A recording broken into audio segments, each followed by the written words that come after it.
ओम नमो शिवाय। आपका अपने चैनल सांझी बेरा में बहुत बहुत स्वागत है। हिंदू धर्म में चातुर्मास में प्रदोष व्रत का बहुत ज्यादा महत्व है। कहते हैं कि चातुर्मास में शिव को प्रसन्न करने के लिए प्रदोष व्रत मासिक शिवरात्रि का व्रत रखना चाहिए। कार्तिक मास का पहला प्रदोष व्रत 2 नवंबर मंगलवार को है। तो मंगलवार के दिन प्रदोष व्रत होने के कारण इसे भौम प्रदोष व्रत कहते हैं। इस दिन शिव जी के परिवार के साथ हनुमान जी की भी पूजा जरूर करनी चाहिए। प्रदोष व्रत के दिन कुछ उपाय करने से बहुत सारे काम बन जाते हैं, हर मनोकामना पूर्ण होती है। और प्रदोष व्रत करने के लिए व्रत कथा सुनना भी बहुत आवश्यक है। तो सबसे पहले आइए सुनते हैं प्रदोष व्रत की कथा। हनुमान जी की बहुत बड़ी भक्त थी, उसकी हनुमान जी पर बहुत ज़्यादा आस्था थी। वह प्रत्येक मंगलवार को नियम पूर्वक व्रत रखकर हनुमान जी की आराधना करती थी। एक बार हनुमान जी ने उसकी श्रद्धा की परीक्षा लेने की सोची। हनुमान जी साधु का वेश धारण कर वृद्धा के घर गए और पुकारने लगे, कोई हनुमान भक्त हो जो हमारी इच्छा पूर्ण करे। पुकार सुनकर वृद्धा बाहर आई और बोली, आज्ञा महाराज। हनुमान वेशधारी साधु बोले, मैं भूखा हूँ, भोजन करूँगा, पर तू थोड़ी सी जमीन लीप दे। वृद्धा दुविधा में पड़ गई। अंततः हाथ जोड़कर बोली, महाराज लीपने और मिट्टी खोदने के अतिरिक्त आप कोई दूसरी आज्ञा दे, मैं अवश्य पूर्ण करूँगी। साधुवान ने 3 बार प्रतिज्ञा करने को कहा कि बाद में तू अपनी बात से हट नहीं जाना। तो उसने कहा, नहीं, मैं अपनी बात से नहीं हटूंगी। साधु ने कहा, तू अपने बेटे को बुला, मैं उसकी पीठ पर आग जलाकर भोजन बनाऊंगा।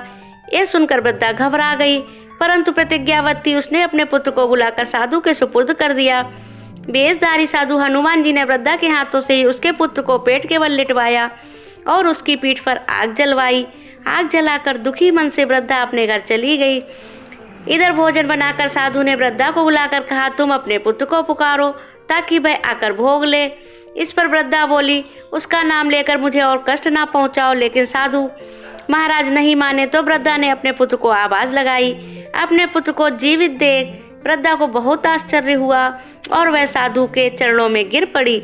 हनुमान जी अपने वास्तविक रूप में प्रकट हुए और वृद्धा को भक्ति का आशीर्वाद दिया। प्रदोष व्रत बिना कथा सुने पूर्ण नहीं होता है, तो कथा जरूर सुननी चाहिए। अब आइए जानते हैं कि भौम प्रदोष व्रत में पूजा कैसे करें। तो आप सुबह उठें, स्नान करें, ध्यान करें, उसके बाद अपने मन में संकल्प करें और शिव जी से प्रार्थना करें कि मैं आज प्रदोष व्रत करूंगी। और आपकी जो भी मनोकामना इच्छा हो वह आप कह सकते हैं।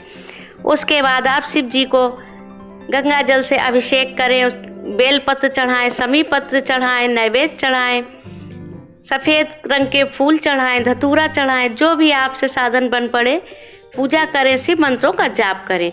उसके बाद आप हनुमान जी की भी पूजा करें। हनुमान जी को लाल रंग के पुष्प चढ़ाएं, लाल रंग की माला चढ़ाएं और हनुमान चालीसा का पाठ करें, हनुमान अष्टक का भी पाठ करें और हनुमान जी को लड्डू का भोग लगाएं और शिव जी के भोग में सफ़ेद चीज का भोग लगाएं तो बहुत ज़्यादा शुभ होता है। आप खीर भी का भी भोग लगा सकते हैं और पंचामृत से अभिषेक भी कर सकते हैं।